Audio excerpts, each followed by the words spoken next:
Hello, welcome back. Did you miss me? I missed you. The White Lotus is over, but I really appreciate all of the long comments and the in-depth thoughts about how that season ended. And HBO's next big show is The Last of Us. But there's a void now, right? There's a void. And so I kind of wanted to ask the question of, should you watch The Last of Us? I know you're thinking, zombies? Yuck. Post-apocalypse, I'm about to be in one. And I know that women are a big part of my audience and that you really appreciate the dude talk. So I wanted to sort of cash in on some of that to have me, a dude, talk to you about why we care about these things, what we like about these things. And so this isn't a review of the first episode. Maybe I'll do that at the end. But this is 3 reasons why you should watch The Last of Us and 1 reason why you shouldn't. And if you don't know who I am, my name is Aaron Murray Vasquez. I'm a filmmaker here in New York City. Let's get started. And for me, this is red flag season. This season may alert you to some interesting opinions from your guy friends. If you want to know if your guy friend's a good dude, I would stick around. And wait for the opinions at the end of this season. And if it isn't too much, I'll put a sidebar here, a quick history of what happened in season 1 and the nature of these games. Okay, so from here on out, we're going to talk spoilers. In 2013, Naughty Dog came out with a game called The Last of Us for the PlayStation.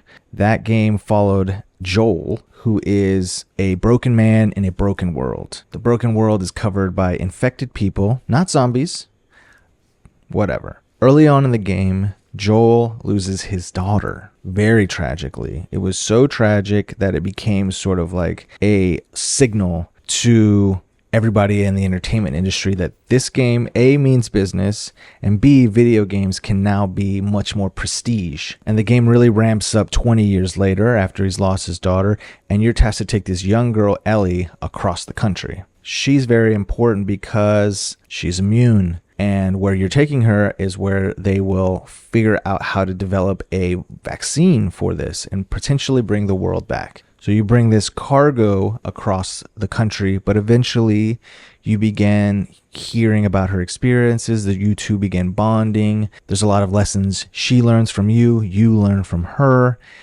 Guys, we love a male fantasy, especially in video games. It was helpful for a young man to be passing along this knowledge and being a provider for this young person. It's like a simulation stepfather thing. And slowly but surely, she makes her way into your heart and becomes a surrogate daughter by the end of this. And the last part of this game is very controversial because it ends up asking the question, should you save this one person you love or should you save the rest of humanity? And that's the question that Joel gets asked. You arrive at this hospital that seems to be working and everything is going well, but the only way they can develop the vaccine is to kill Ellie. Because of the way they treat Joel, it triggers some PTSD.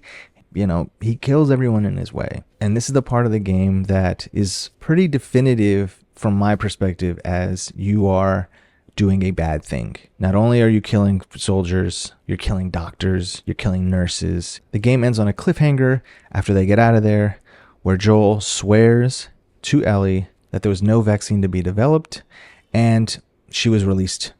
Now, I know that's not what you want to hear right now. Swear to me. Swear to me that everything that you said about the Fireflies is true.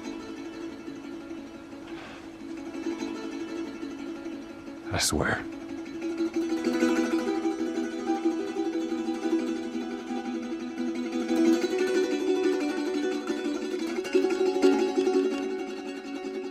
Okay.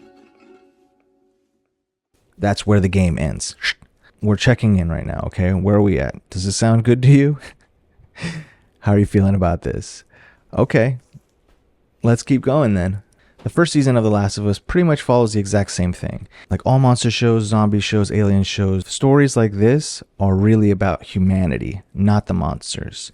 Who do we become when the world falls apart? Because the most dangerous people in the game and in the show are not the zombies. They are the people, the gangs, the Fireflies, David, Joel. These people are all very dangerous. But with what you lose in the exploration of the video game, you gain in other stories being told in the television show. Oh. I traded Joel and Tess one of your guns for a packet of seeds. Which gun? A little one. We got a very, very beautiful story of Bill and Frank that we never got to see in the video game. That was one of the best episodes of television of all time. Oh. It still chokes me up. I mean, it's such a beautiful episode.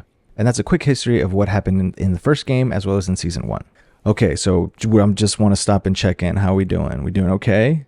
We doing okay? It sounds like a lot, right? Zombies, monsters, gangs. It's a lot, right? I know that. That's what this episode's about.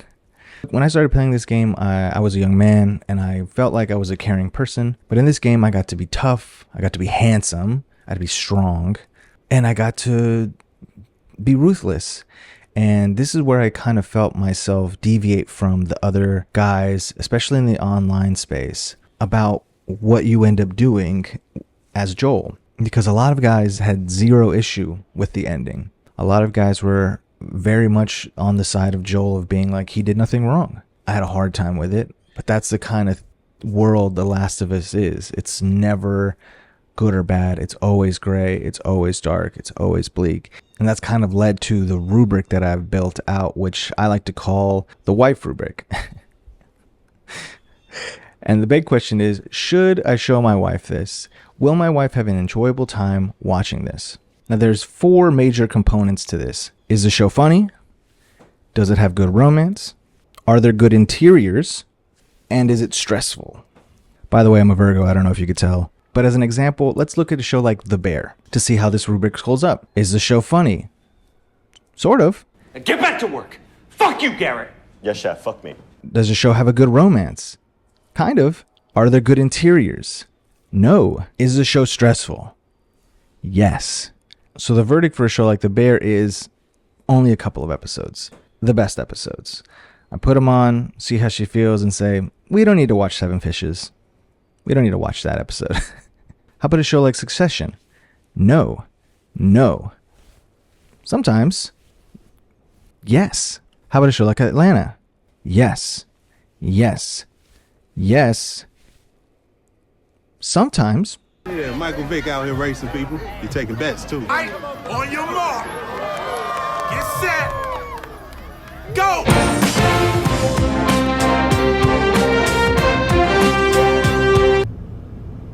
It's Michael Vick.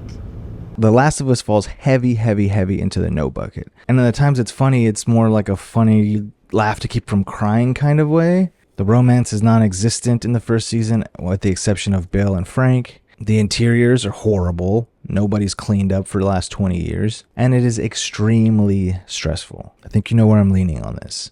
But I want to begin to give you my reasons. So let's go with reason number 1. Reason number 1 you should watch The Last of Us this season is because part 1 of the game versus part 2 of the game are completely different. Part 1, you're going from place to place to place to place. Game 2, you've been in the same place for 5 years. This isn't a town-to-town adventure. We're staying put. We've had 5 years of growth. We have love. We have friendships. We have normalcy. We have jobs. We have duties. And so there's all these things that become much more relatable for us to understand. Young love. Reason 2 is that it is an amazing cast. You've got Pedro Pascal. You've got Bella Ramsey. You've got Catherine O'Hara. She has an insane scene in this first episode. You've got Jeffrey Wright. You've got Gabriel Luna, who, if you don't know, played one of the coolest Terminators in the Terminator history, where he's like this badass Mexican dude. Expect a big ping, brother. Whole body's a weapon. Save it for the ladies. But they've got a really good cast. They've got really good chemistry. It's really cool that these people have chosen to invest their time and their career in telling this story. And for me, that's a signal that it's got to be important. It's got to be interesting, and it's got to be dynamic in what they want to say. And reason number 3 is, I think, about to be the most fascinating, interesting character in the entire series, Abby. Even more than Ellie, Abby is the most important person in the franchise. I don't want to spoil anything about Abby's arc, so I'll just leave it at that. But her journey really opened my eyes. I really believed in her character. I'm a big fan of her. Abby speaks to the entirety of the expression of this world. And that's all I want to say about it. But men are going to freak out about Abby. I got to tell you, men are going to freak out about Abby. We'll do a little check-in mid-season, maybe, how things are going, how you feel about Abby. And now for the reason not to watch it. I think I've already touched on it with the rubric, but the reason why I don't think you should watch this show is that it is very challenging material. On a Sunday night, you might want to just not necessarily dive into a very stressful horror show right before Monday. But I got, on the other hand, you know, if you're seeing some zombie stuff going down, you got this stress going, maybe going to the office isn't the worst thing. This guy's infected, you know, this guy's dead. I got it pretty good, actually. What do I got to complain about? And so there we go, folks. A couple of reasons to watch, a couple not to, and some tools as to build your own rubric for if you want to show things to your partner. And also good dude talk for men. Listen to your partner's suggestions for these kind of things. I early on was like, she's gonna love The Matrix. She's gonna love Limitless. The Dark Knight. Oh.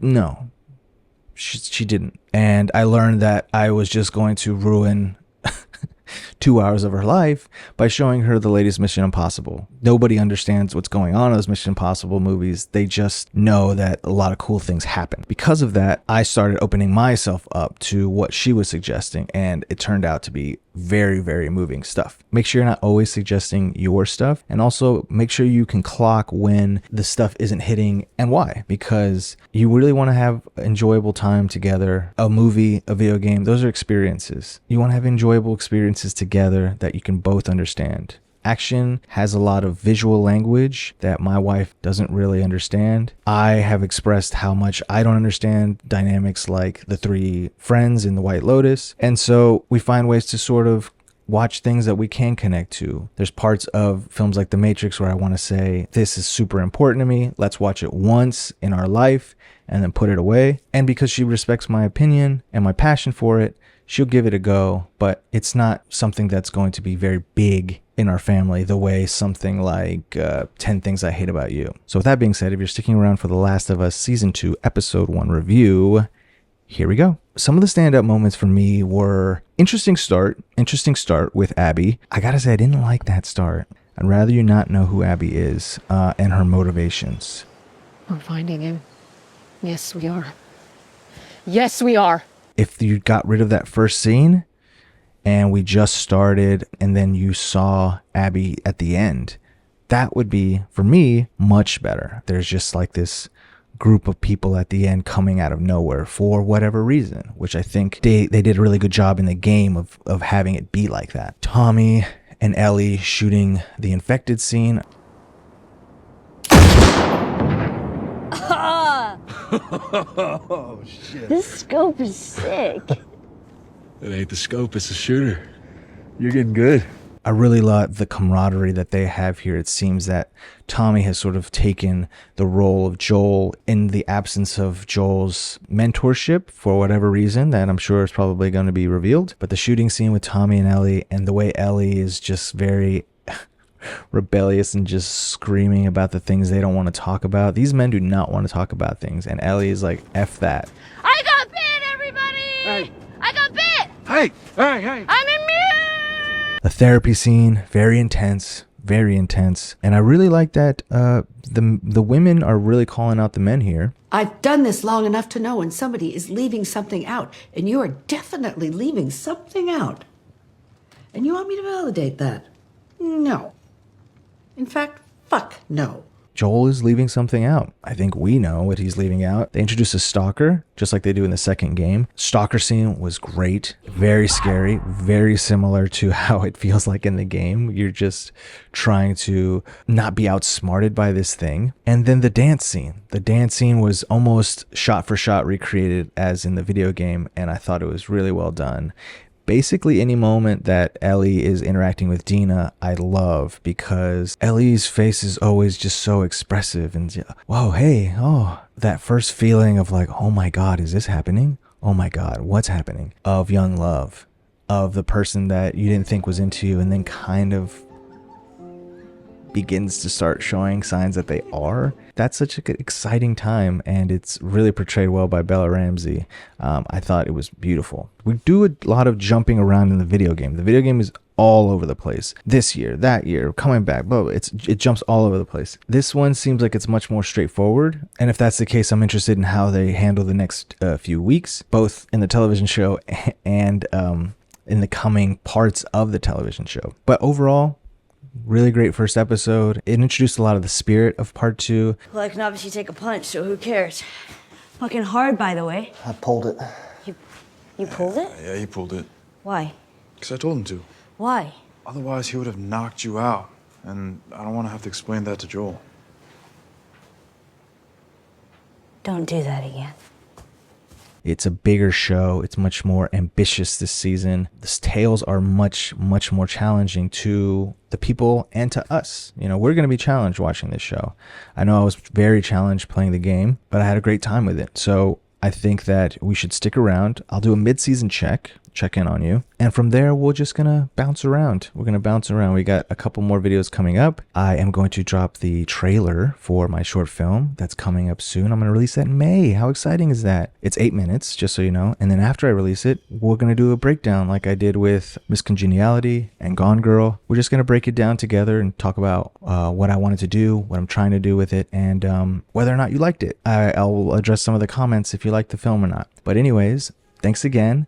Please like and subscribe. I'm trying to get to 500. We're almost there. Just so thrilled to get to do this every day, and I'm so thrilled to hear your guys' experiences and voices. I hope we can continue this. But if not, if the channel slows down, I'm also grateful for having heard your voices at all. So thanks so much. Please like and subscribe, and I'll talk to you soon.